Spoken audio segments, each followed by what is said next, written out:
ಅದಕ್ಕೆ ಆರೋಗ್ಯವಾಗಿದ್ದೀರಾ ನಾವು ಕೇಳೋ ಜನ ಕೇಳೋದು ಕಲ್ತ್ಕೊಂಡ್ವಿ, ಒಳಗಿನ ತತ್ವ ನಮಗೆ ಬರಲಿಲ್ಲ.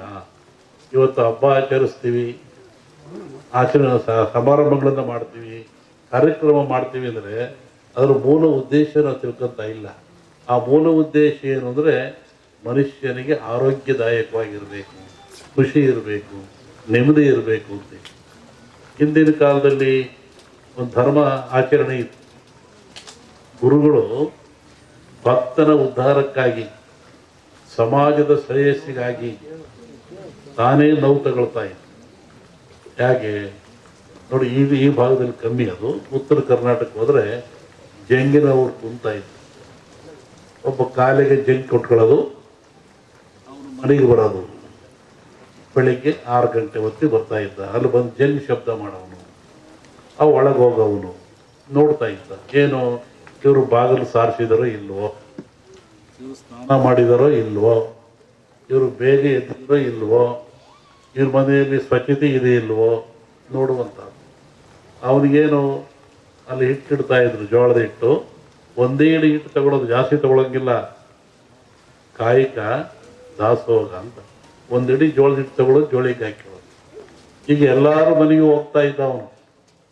ಎಲ್ಲರ ಮನೆಗೂ, ಯಾರ ಮನೆಗೆ ಎದ್ದಿಲ್ಲ ಹೇಳೋನು, ಎದಲ್ರಿ, ಸ್ನಾನ ಮಾಡ್ರಿ, ಬಾಗಿಲು ಸಾರಿಸ್ರಿ, ಅಡುಗೆ ಮನೆ ಸ್ವಚ್ಛ ಇರ್ರಿ, ಪಾತ್ರೆ ಬೆಳಗ್ರಿ, ಮಕ್ಕಳಿಗೆ ಸ್ನಾನ ಮಾಡಿಸ್ರಿ ಹೇಳ್ತಾ ಇದ್ರು. ಅವರು ಮಾಡಲಿಲ್ಲ, ಕೆಲವರು ಬಿಟ್ಟು. ಅದಕ್ಕೆ ಏನು ಮಾಡ್ತಾ ಇದ್ರು, ಅಲ್ಲೊಬ್ಬ ಮಠಸ್ಥರು, ಸ್ವಾಮಿಗಳು, ಮಠ ಅಂತ ಇದ್ರು. ಅವ್ರಿಗೆ ಹೇಳ್ತಾ ಇದ್ರು, ನೋಡಿ ಇಂಥರ ಮನೆಗೆ ಹೋಗಿದ್ದೆ, ಅವ್ರು ಎದ್ದಿಲ್ಲ, ಸಾರಿಸಿಲ್ಲ, ಸ್ನಾನ ಮಾಡಿಲ್ಲ. ಅವಾಗ ಅವ್ರೇನು ಮಾಡಿರೋರು, ಶಸ್ತ್ರಪವಾಡ ಅಂತ ಕಳ್ಸರು, ಮುಳ್ಳಾವಿಗೆ. ಇವತ್ತು ಅವೆಲ್ಲ ಒಂದು ವಸ್ತುವಾಗಿಬಿಟ್ಟಿದ್ದಾವೆ. ಒಬ್ಬ ಬರೋನು, ಗಂಟೆ ಅಲ್ಲಾಡಿಸೋನು, ಮನೆ ಮುಂದೆ ಮುಳ್ಳಾವಿಗೆ ಮೇಲೆ ನಿಂತ್ಕೊಳ್ಳೋನು. ಮುಳ್ಳಾವಿಗೆ ಮೇಲೆ ನಿಂತ್ಕೊಂಡ್ರೆ ನೋವು ಯಾರಿಗೆ? ನಿಂತವನಿಗೆ. ಗಂಟೆ ಅಲ್ಲಾಡಿಸ್ ಜನವೆಲ್ಲ ನೋಡ್ತಾ ಇದ್ರು. ಯಾಕೆ ನಿಂತ್ಕೊಂಡಿದ್ದೀರಿ ಸ್ವಾಮಿ, ಏನು ಕೆಲಸ? ನೋಡಿ, ಇವ್ರು ಬೆಳಿಗ್ಗೆ ಬೇಗ ಹೇಳ್ತಾ ಇಲ್ವಂತೆ, ಇವರು ಸ್ನಾನ ಮಾಡಲ್ವಂತೆ, ಇವರು ಮಕ್ಕಳಿಗೆ ಸ್ನಾನ ಮಾಡಿಸಲ್ವಂತೆ, ಎದ್ದುಗಳು ಹಂಗೆ ಕಾಫಿ ಕುಡಿತಾರಂತೆ, ಯಾವುದೋ ಆಚರಣೆ ಇಲ್ವಂತೆ. ಅದಕ್ಕೆ ನಾನು ಮುಳ್ಳಾಗಿ ನಿಂತ್ಕೊಂಡು ಗಂಟೆಯಲ್ಲಿ ಆಡಿಸ್ತಾ ಇದ್ದೆ. ಒಬ್ಬ ಭಕ್ತನ ಉದ್ಧಾರಕ್ಕಾಗಿ ಒಂದು ಸಮಾಜದ ಏಳಿಗೆ ಎಂಥ ವ್ಯವಸ್ಥೆ ಇಟ್ಟಿತ್ತು ಸಮಾಜ ಹಿಂದೆ. ಒಬ್ಬ ಗುರು ಬಂದು ನೋವು ತಗೊಳ್ತಾ ಇತ್ತು. ಅವಾಗ ಅವನು ಬಂದು, ಇಲ್ಲ ಸ್ವಾಮಿ, ಇನ್ಮೇಲೆ ಹಂಗೆ ಮಾಡಲ್ಲ ನಾನು ಅಂತೇಳಿ ಅವ್ರಿಗೆ ನಮಸ್ಕಾರ ಮಾಡಿ 4 ಕಾಣಿ ಕೊಡ್ತಾ ಇದ್ದ. ನೋಡಿ, ಕಾಯಕ ಸಿಕ್ಕಾಪಟ್ಟ ದುಡ್ಡು ತಗೊಳಂಗಿಲ್ಲ. ಒಂದಿಡಿ ಹಿಟ್ಟು ಅವಂದು, 4 ಕಾಣಿ ಇವನ್ನಷ್ಟೇ ಹಿಡಿದು ಹೋಗ್ತಾ ಇತ್ತು. ಅದಕ್ಕೂ ಮೀರ್ತಿದ್ರು ಕೆಲವರು. ಆವಾಗ ಅವ್ರಿಗೆ ಶಸ್ತ್ರಪವಾಡೋದು ಮತ್ತೊಬ್ಬರನು ಅವನ ಮನೆ ಮುಂದೆ ಬಂದು ಮುಳ್ಳಾವಿಗೆ ಮೆಟ್ಕೊಂಡು, ಈ ಬಾಯಿಗೆ ಉದ್ದಕ್ಕೆ ಈ ಬಾಣದಂಗೆ ಇರುತ್ತಲ್ಲ ಶೂಲ, ಅದು ಚುಚ್ಕೊಂಡ್ಬಿಡ್ತಿದ್ದ. ರಕ್ತ ಬೀಳ್ತಾ ಇತ್ತು. ಮತ್ತೆ ಗಂಟೆ ಅಲ್ಲಾಡಿಸೋನು. ಎಲ್ಲ ಜನ ಸೇರೋರು, ಯಾಕೆ ಇವನು 5ನರಿಗೂ ಬೆಲೆ ಕೊಡಲ್ವಂತೆ, ಆ ಪೂಜೆನೂ ಮಾಡಿಲ್ವಂತೆ, ನೋಡಪ್ಪ ಇವನು ಅಂತ. ಹಂಗೆ ನೀನು ಯಾಕೆ ನಾವು ತಗೊಳ್ತೀಯ? ಅವರ ಉದ್ಧಾರಕ್ಕಾಗಿ.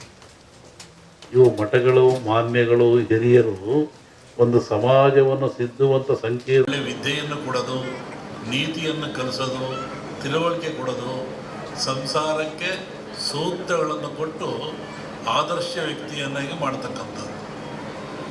ಇಲ್ಲಿ ಭಗವಂತ ಮನುಷ್ಯರನ್ನು ಹುಟ್ಟಿಸಿದ ಮೇಲೆ ಅವನಿಗೆ ಬೇಕಾಗುವ ಎಲ್ಲ ಸವಲತ್ತುಗಳನ್ನು ಕೊಡಬೇಕು. ಅವನು ಯಾವ ಸವಲತ್ತು ಕೊಟ್ಟ? ವಿಶೇಷವಾಗಿ ಆಯುಷ್ಯು, ಆರೋಗ್ಯ. Wealth is lot, something is lot. Money is lot, something is lot. Health is lot, everything is lot.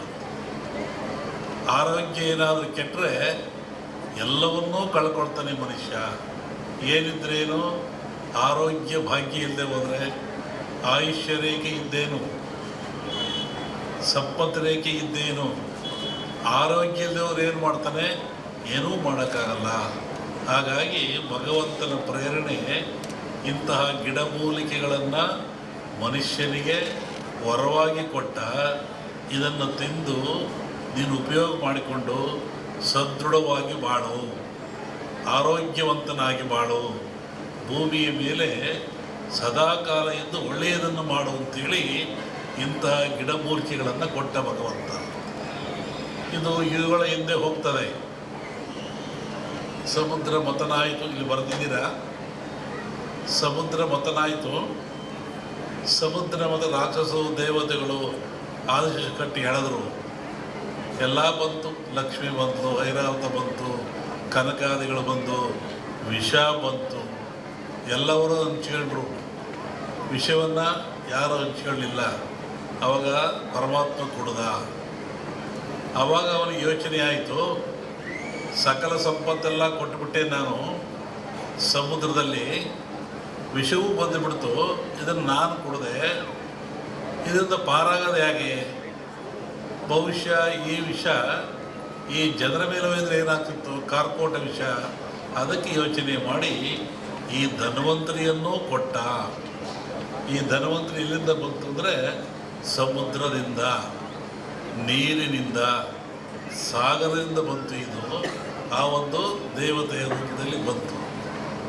ನಮ್ಮಲ್ಲಿ ಕೇಳಲಿಕ್ಕೆ ಬುರುಳಿ, ಕಾಮತ್ತು ಎಲ್ಲ ಬಂದಿದ್ದರು ಈ ವಿಚಾರವಾಗಿ. ಕೆಲವು ಸೂಚನೆಗಳನ್ನು ಹೇಳಿದ್ವಿ ನಾವು. ನೀವು ಯಾಗ ಮಾಡುವಂಥ ಜಾಗದಲ್ಲಿ ವೃಕ್ಷ ಇರಬೇಕು, ಅಲ್ಲಿ ಒಂದು ಹುತ್ತ ಇರಬೇಕು, ಅಲ್ಲಿ ಒಂದು ಎಕ್ಕದ ಗಿಡ ಇರಬೇಕು, ಮತ್ತು ಸಮುದ್ರ ಪೂಜೆಯನ್ನು ಮಾಡಬೇಕು.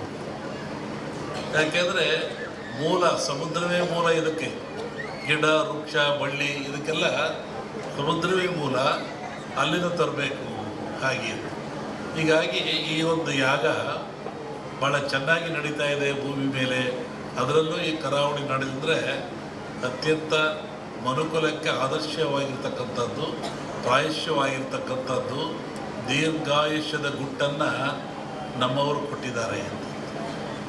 ಪ್ರಕೃತಿಯ ಗುಟ್ಟನ್ನು ಭೇದಿಸ್ತಕ್ಕಂಥ ಅಷ್ಟೇ, ಇನ್ನೇನು ಇಲ್ಲ. ಪ್ರಕೃತಿ ಎಲ್ಲ ಕೊಟ್ಟುಬಿಟ್ಟಿದೆ. ಅದರ ಗುಟ್ಟನ್ನು ಭೇದಿಸಿ ಮನುಷ್ಯ ಉಪಯೋಗ ಪಡಿತಕ್ಕಂಥದ್ದು, ಆರೋಗ್ಯವಂತನಾಗ್ತಕ್ಕಂಥದ್ದು. ಹೋಮಗಳಂದರೆ ಏನು? ಹೋಮವನ್ನು ಯಾತಕ್ಕೋಸ್ಕರ ಮಾಡ್ತಾರೆ? ಅದರ ಉದ್ದೇಶ ಏನು? ಒಂದು ಕಲ್ಪನೆ ಆಧ್ಯಾತ್ಮಿಕ ಚಿಂತನೆ, ಮತ್ತೊಂದು ಕಲ್ಪನೆ ವೈಜ್ಞಾನಿಕವಾಗಿ ಚಿಂತನೆ. ನಾವು ಏನೇ ಮಾಡಿದರೂ, ಯಾವ ಕೆಲಸ ಮಾಡಿದ್ರು, ಯಾವ ಧರ್ಮ ಆದರೂ ಸಹಿತ ಅದು ವಿಜ್ಞಾನಕ್ಕೆ ಒಳಪಡಬೇಕು. ವಿಜ್ಞಾನಕ್ಕೆ ಒಳಪಡದೆ ಹೋದರೆ ಧರ್ಮ ಆಗಲ್ಲ, ಸತ್ಯ ಆಗಲ್ಲ, ನಂಬಿಕೆ ಆಗಲ್ಲ, ಅಜ್ಞಾನದ ಪರಮಾವಧಿ ಆಗ್ತದೆ ಅದು. ಹೋಮದಲ್ಲಿ ಏನಿರ್ತದೆ? ವನಸ್ಪತಿಗಳನ್ನು ಹಾಕ್ತಾರೆ, ಆಜ್ಯವನ್ನು ಹಾಕ್ತಾರೆ, ಅಗ್ನಿಯನ್ನು ಕೊಡ್ತಾರೆ. ಈ ಗಿಡಮೂಲಿಕೆಗಳು ಅಂತ ಹೇಳಿದ್ರು ನಾನು.